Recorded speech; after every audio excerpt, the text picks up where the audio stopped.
दिखी थी। जो शूटर था उसका जो हुलिया मिला था, जो कपड़े पहने थे, इन सभी के आधार पे पूरे शहर के जो सीसीटीवी कैमरे थे उसे एक के बाद एक सबको लेकर के और उसको तकनीकी साक्ष्य संग्रहित किया गया। जहां तक ट्रेस मिला उस मोटरसाइकिल का, वहां तक तकनीकी जो एसआईटी की टीम है वो गई। उसके बाद मोटरसाइकिल की पहचान की गई। मोटरसाइकिल के पहचान के बाद उसके धारक, फिर उस व्यक्ति की पहचान की गई, उसकी गिरफ्तारी की गई। उससे पूछताछ के बाद अन्य आयामों को इस पे उद्घाटित किया गया है। इस संबंध में जो घटनाएं हुई है, ये पूरे इस गोपाल खेमका जी की हत्या के परिप्रेक्ष्य में, इसके संबंध में पटना सीनियर एसपी आपको विस्तार से अभी बताएंगे कि किस प्रकार से इन्होंने किया है। और इसके बाद यदि कोई सवालात होंगे तो यहाँ पर एडीजी ऑपरेशन कुंदन कृष्णन जी, range IG Patna Jitendra Adana जी और पूरी पटना की टीम और एसटीएफ की टीम है। जो भी आपके प्रश्न होंगे उसका हम लोग उत्तर देने का प्रयास करेंगे। तो इस संबंध में जो बारीकी से अनुसंधान की जो बारीकी जो प्रक्रिया है उसके संबंध में पटना सीनियर एसपी आपको ब्रीफ करेंगे। Thank you. Hand over to का माइक है, हैंड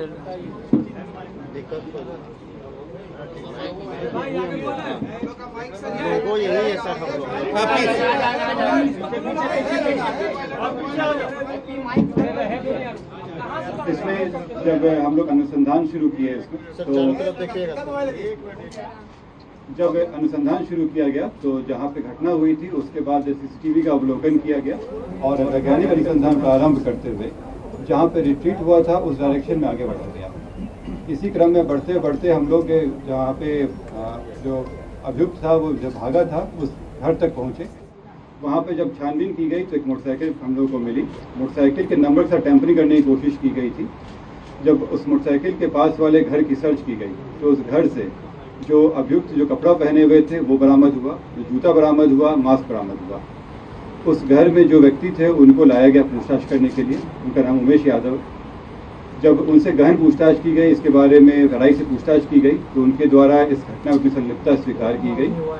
साथ ही में उनके द्वारा बताया गया कि इस घटना में जो उनके द्वारा इस्तेमाल किया गया हथियार था वो घर में छिपा के रखे हैं।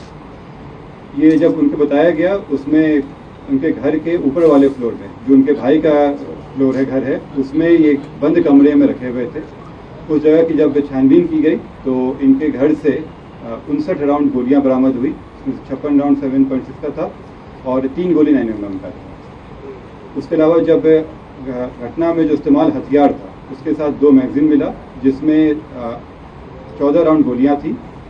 इसके बाद जब इनसे और पूछताछ की गई तो बताया ये कि अशोक साव का नाम लिए, ये इनको करीब 1.5 साल से जानते थे। दोनों ही बिहार शरीफ के थे और एक शादी के फंक्शन में मिले थे। तब से ये उनके लिए छोटा मोटा काम करते थे। करीब 1.5 महीना पहले इस षड्यंत्र को रचा गया था और इसमें इनको पहले लाया गया था कि ये शूटर और हथियार को इंतजाम करे। इस क्रम में पैसे भी दिए गए थे और इसमें बताया गया था अग्रिम में 50,000 रुपये दिए गए थे और बाकी काम होने के बाद 4 लाख की बात हुई थी इसमें। ये पहले अपने आसपास के जो शूटर रहे हैं उनसे कांटेक्ट किए ये। उसी क्रम में इनके इलाके में रहने वाले विकास राजा से मुलाकात हुई। इसमें उनसे सेटिंग करने की कोशिश की गई। राजा के द्वारा जो डिमांड किया गया था तो इनको लगा कि इससे अच्छा ये स्वयं ही ये घटना कर ले और इसलिए ये हथियार जो इनको अशोक साव जी के द्वारा ही दिया गया था वो हथियार लिए और अशोक साव के द्वारा इनको उनके दिनचर्या के बारे में बताया गया। ये एक रेगुलर था कि वो 8 बजे के आसपास बांकीपुर क्लब जाते थे और वहाँ से करीब 11:30 बजे के आसपास वो स्वयं अपनी गाड़ी को ड्राइव करते हुए आते थे। क्लब से नॉर्मली उनके एक दोस्त भी आते थे जिनको एक बाकरगंज मोड़ पे ये उतार देते थे। इसी के रेकी करते हुए वो उस दिन घटना के दिन भी वो बाकरगंज मोड़ पे पहुंचा और जब इनकी गाड़ी आई तो ये वहाँ से चल के ये अपार्टमेंट के पास आ गया और इनका इंतजार करने लगा। उसके 10 मिनट के बाद इनकी गाड़ी आई। गाड़ी पहले से ही देखा हुआ था, नंबर भी से पता था। जैसी ही गाड़ी आई ये उसने फायर किया और चला गया। अगले दिन जैसे पहले से तय था इन लोग के द्वारा, ये लोग जेपी गंगा पथ पर मिले, ये और अशोक साहब, मालसामी थाना क्षेत्र में। वहाँ पे बची हुई 3.5 लाख रुपये इनके द्वारा दी गई।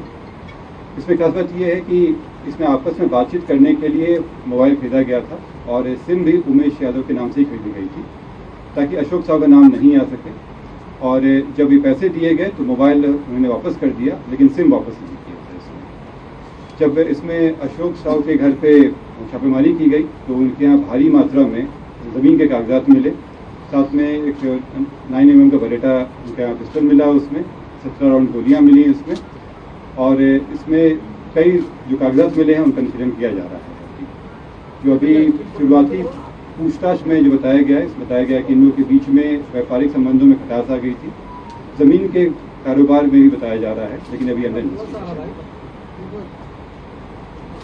जो रैंसम का जो अमाउंट मिला रिकवर हुआ, इसमें जो उमेश यादव है उनके पास से करीब 3,65,000 और जो अशोक साहू हैं इनके घर से 6.5 लाख रुपए कैश बरामद किए। जेल से क्या कनेक्शन मिला? ये अंडर इन्वेस्टिगेशन है अभी, क्योंकि इसमें कई ऐसे तथ्य आए हैं कि जेल के द्वारा भी संपर्क किया गया है। कुछ और कारोबारी भी हैं जो जिनका इंटरेस्ट था ज़मीनों में, और उनके द्वारा भी इस घटना में शामिल होने की बात है। जी, ये इसमें क्या कुछ निकल के आया, किस कारण से हत्या की गई, आखिर इसका मोटोस ऑपरेंडी क्या था? ये अंडर इन्वेस्टिगेशन है, लेकिन अभी जो बात आई है ज़मीन, जैसे बहुत सारे कागजात मिले हैं, ज़मीन को लेकर इन लोगों के बीच में खटास उत्पन्न हो गई थी। देखिए जमीन के भारी मात्रा में कागजात अशोक साहू के घर से बरामद हुए हैं। भारी मात्रा में कागजात हैं, 1-2 नहीं है बल्कि काफ़ी वो जब्त किए गए हैं। अब ये लिंक करना पड़ेगा, जो मृतक के पास जो सूचनाएं हैं उनके लैपटॉप में, उनके मोबाइल में, उनसे मैच कराया जाएगा। कुछ जो अशोक साहू के मोबाइल हैं उस मोबाइल में कन्वर्सेशंस आए हैं, जिससे ये पता चल रहा है कि ज़मीन का भयंकर विवाद है, जिसके कारण काफ़ी तल्खी चल रही है कई लोगों में। अब उन सभी चीज़ों पे अनुसंधान होगा, उनकी आवाज़ मैच करा के दिखा जाएगा कि वो कौन सब कर रहे हैं। तो ये भूमि के जो भारी मात्रा में कागजात अशोक साहू के घर से बरामद हुए हैं, वो सब अभी नहीं शेयर किया जाएगा, लेकिन भारी मात्रा में ज़मीन के कागजात। गोपाल खेमका को ही ये टारगेट क्यों कर रहा था सर? ये तो बड़ी बात है कि नस्ल से बड़े नस्ल से वो उनके बेटे के भी हत्या 2018 में। हाँ, इस संबंध में एसटीएफ के द्वारा इसमें काफी सत्यापन किया जा रहा है। ADG headquarter ADG ops Kundan Krishnan ji, इस पर आप थोड़ा सा प्रकाश डालें। देखिए, गोपाल खेमका जी की मर्डर में जो तथ्य आए हैं वो इन्वेस्टिगेशन में शूटर पकड़ा गया है। हम लोग के पास पुख्ता सबूत है कि यही शूटर है। कौन उसको पैसा दिया, अशोक साहू पैसा दिए, इसका भी पुख्ता सबूत है। मैचिंग है, बरामदगी भी है, बैलिस्टिक मैच भी हो जाएगी प्रॉपरली। अब जो आप कारण कई हो सकते हैं, इसमें समय लगेगा, काफ़ी रिकॉर्ड्स जांच करने पड़ेगी, काफ़ी कॉल रिकॉर्ड्स भी देखना पड़ेगा। जैसे उदाहरण स्वरूप अशोक साहू के मोबाइल से इस तरफ की वाकया थी।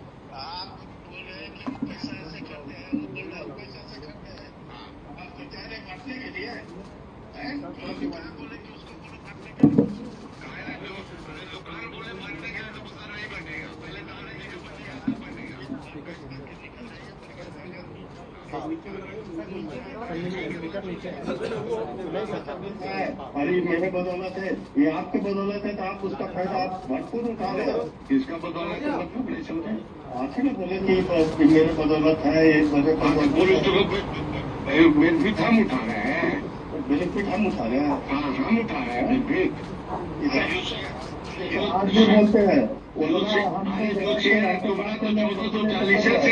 बता देते हैं, उन्होंने हम बता रहे हैं आपको बात हमसे नहीं, हम कोई चीज क्या फालतू कर रहे हैं, पहले ये बताओ ना हमको, क्या फालतू कर रहे हैं, तुमसे बात बताओ तो। यही तो सीधी यही ना बोले, तुम कागज हमको दे दीजिए, कीमत सब तैयार करके दे दीजिए, फाइल दे दीजिए। कागज जो देगा तो ना हम देंगे। अच्छा नहीं देगा तो सभी को जिम्मेदार हम रहेंगे। अरे भैया नहीं देगा तो ये तो है ना बोलना है, वो जवाब देगा। जैसे मिट्टू नहीं दे रहा है, क्या चीज क्या बोले आप आनंदपुर में कि संजय को 1.5 करोड़ देंगे? किसको बोले गए भाई? कौन भी झूठ बोलता है, माँ से चौथ भी हम बोले गए, बताओ तो किसको बोले गए कि हम 1.5 करोड़ रुपया देंगे? कौन बोला है तुमको? कौन बोला है? के सामने में है। अरे तुम अभी बोलो ना, अभी बहुत कॉन्फ्रेंस से बात करा देते हैं। कॉन्फ्रेंस तो इस तरह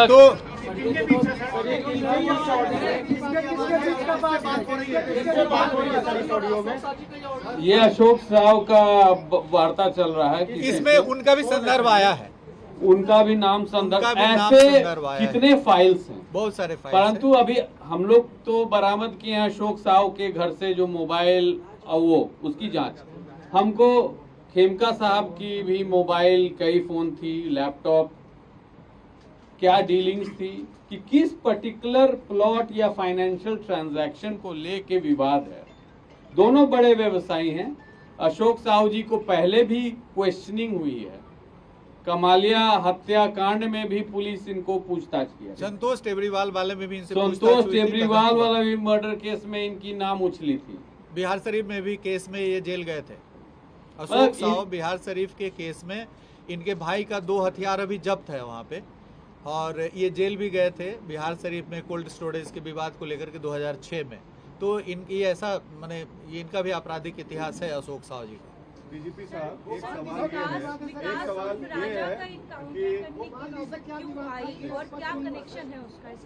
नहीं, ये जो आप देख रहे हैं कि जो बातचीत चल रही है तल्खी से, जो इनके अशोक साहू के मोबाइल से निकला है, तो ये स्पष्ट रूप से लग रहा है कि जमीन वगैरह को लेकर के फाइनेंशियल गंभीर विवाद है।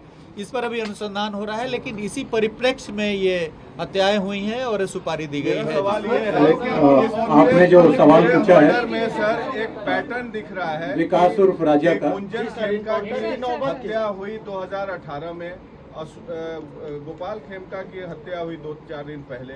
उसके बाद उनके छोटे बेटे पर भी अटैक हुआ था जो रिपोर्ट नहीं की गई, बड़े भाई पर भी अटैक हुआ जिनको चोटें आई। तो क्या आपको लगता है कि ये सारे 4 जो अटैक्स हुए ये इंटरलिंक्ड हैं और ये एक रिवेंज के तहत इन पर पिछले 6-7 साल से कार्रवाई की जा रही थी?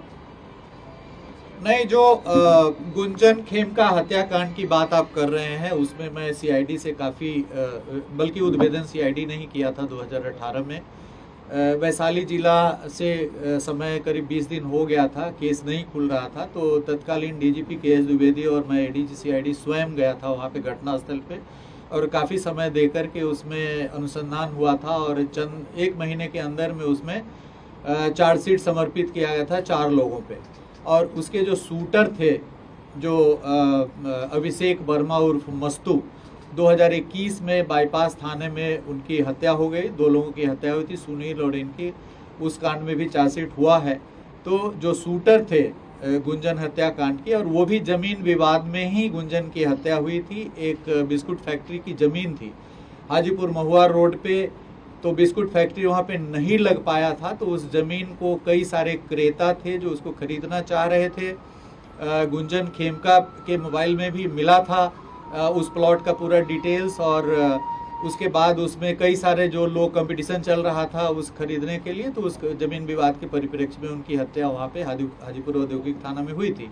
उसमें पुलिस ने अनुसंधान करके शूटर सहित जो काफ़ी जो उसमें जमीन में जो जुड़े हुए लोग थे, जो वैशाली जिले के 2 लोग थे, 4 लोगों पे चार्जशीट करा गया था, वो भी कांड विचाराधीन है उसमें। और उसमें जो अभिषेक उर्फ मस्तू था, उसका नागालैंड का एक लाइसेंस था, नागालैंड से लाइसेंस उसको मिला हुआ था पिस्टल का, ऑल इंडिया लाइसेंस था, उसको भी जब्त करने के लिए नागालैंड प्रशासन को उस समय हम लोगों ने लिखा था। बाद में वो न्यायालय के आदेश पर वो पिस्टल मुक्त हो गया था और उसमें काफ़ी सारी आगे की कार्रवाई हुई थी। बट उस केस में हम लोगों ने त्वरित अनुसंधान करके उसमें चार्जशीट किया था, और 2018 में हम लोगों ने इनके परिवार की सुरक्षा के लिए अंगरक्षक मुहैया कराया था, जो 2024 तक इनके पास था। 28 जून 2024 को इनके द्वारा स्वेच्छा से अंगरक्षक को लौटा दिया गया था। उसके बाद भी जो हमारी राज्य स्तरीय सुरक्षा समिति है, जुलाई में लौटाने के 1 महीना बाद फिर से अंगरक्षक मुहैया कराने का आदेश पारित किया, लेकिन उसके बाद अंगरक्षक रखने की इनकी इच्छा नहीं थी, स्वेच्छा नहीं थी, तो ऑब्वियसली हम लोग अंगरक्षक नहीं दिए थे।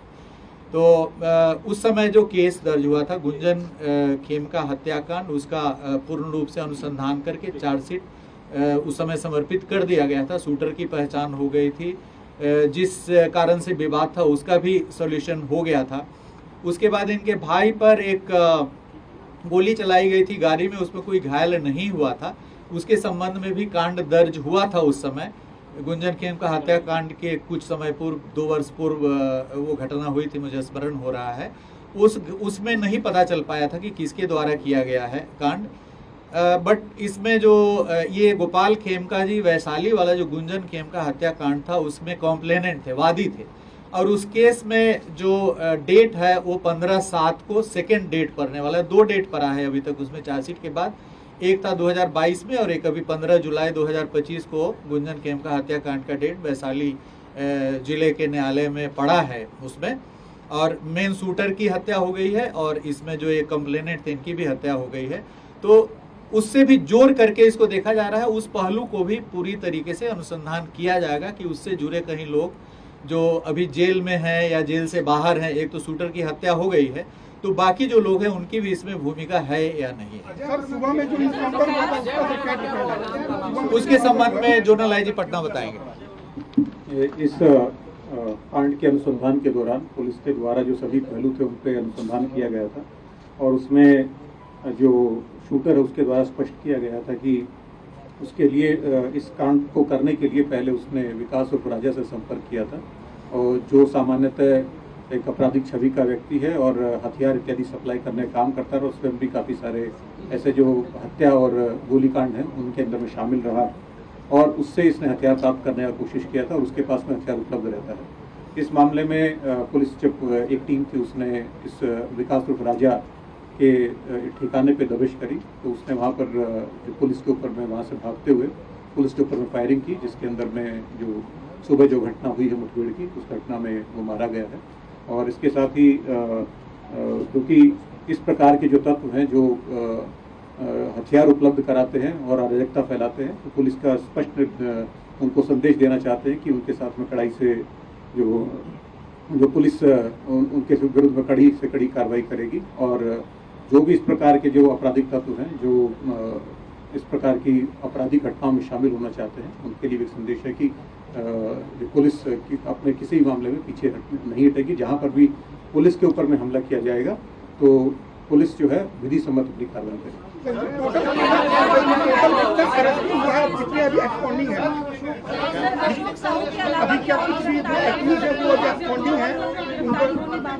अभी नहीं, इसमें जो सुपारी देने वाले थे अशोक साहु गिरफ्तार हो गए, जो शूटर थे वो गिरफ्तार हो गए।